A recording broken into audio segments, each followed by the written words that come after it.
دوستوں اس دنیا میں بے شمار بادشاہ، بے شمار کنگ اور پرنس گزرے ہیں، لیکن ان میں کچھ نام ایسے ہیں جنہیں ہمارے ہندوستان میں بہت سارے لوگ بہت اچھی طرح سے جانتے ہیں۔ دوستوں اسی طرح امیر تیمور نامی اس بادشاہ کو کون نہیں جانتا تھا، کیونکہ دوستوں جہاں ایک طرف آج ان کی بہادری کے قصے دنیا میں ہر جگہ مشہور و معروف ہیں، تو دوسری طرف اس کے دوارا کیے گئے ظلموں کی داستان بھی ہم سب میں سے کسی سے بھی چھپی ہوئی بالکل بھی نہیں ہے۔ امیر تیمور لنگ کی گنتی آج بھی دنیا کے سب سے بڑے وجیتاؤں میں کی جاتی ہے، کیونکہ اسی نے اپنی پوری زندگی میں دنیا کے اتنے بڑے حصے کو جیت لیا تھا کہ اس سے پہلے اتہاس میں ایسا کام بہت کم ہی چند لوگ ہی کر چکے تھے۔ امیر تیمور لنگ کی سلطنت کتنی زیادہ بڑی تھی، اس بات کا اندازہ آپ اس بات سے لگا سکتے ہیں کہ اس کی سلطنت کا ایک کونا جہاں ہمارے دیش ہندوستان کے اندر موجود تھا، تو وہیں اس کی سلطنت کا دوسرا کونا سلطنت عثمانیہ کے اندر تک پہنچ چکا تھا۔ اور آپ میپ کو دیکھ کر خود اندازہ لگا سکتے ہیں کہ آج بھارت دیش اور ترکی دیش کے بیچ میں کتنا فاصلہ ہے اور کتنے سارے دیش اب آباد ہو چکے ہیں۔ یعنی بھارت اور ترکی کے بیچ کا یہ تمام علاقہ تیمور لنگ جیت چکا تھا۔ نہ صرف جیتا تھا بلکہ اس نے اپنے دور میں دنیا کی بڑی سے بڑی طاقتوں کو اپنے سامنے جھکنے پر مجبور کر دیا تھا، یہاں تک کہ مشہور اور قدیم سلطنت عثمانیہ بھی اس سے مقابلہ نہ کر سکی تھی،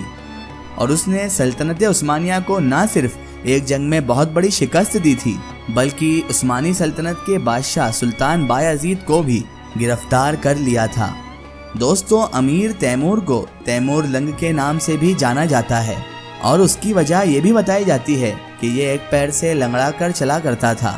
جس کی وجہ سے یہ اتہاس میں تیمور لنگ نام سے بھی مشہور ہو گیا۔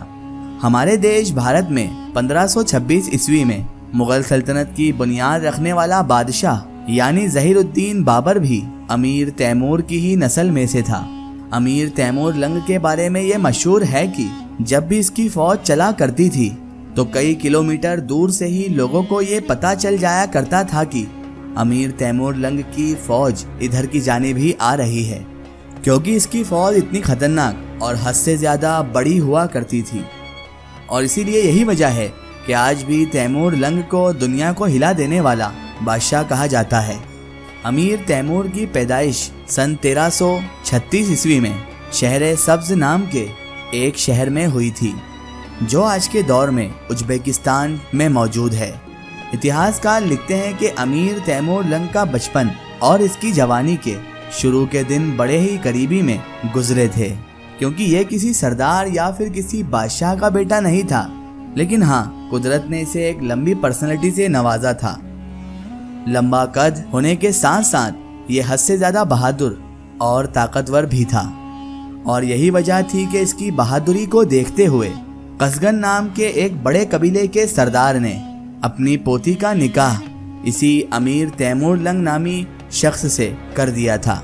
اور پھر یہیں سے امیر تیمور لنگ کو اپنے آپ کو ثابت کرنے کا ایک بہت اچھا موقع مل گیا تھا۔ امیر تیمور نے قزغن قبیلے کی فوج میں ایسے جوہر دکھائے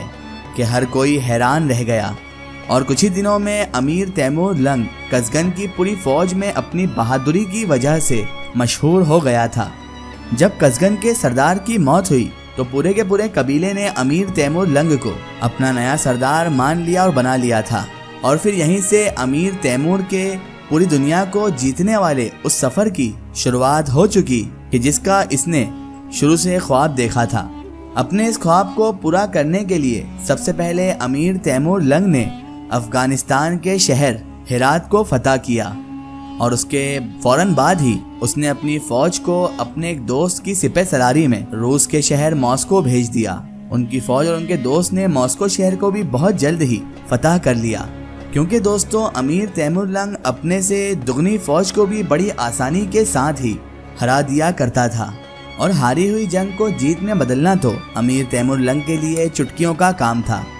اور یہی وجہ تھی کہ امیر تیمور لنگ نے کچھ ہی وقت کے اندر ہی ایران، عراق، آذربائیجان اور ترکمانستان جیسے بڑے بڑے علاقے فتح کر ڈالے تھے۔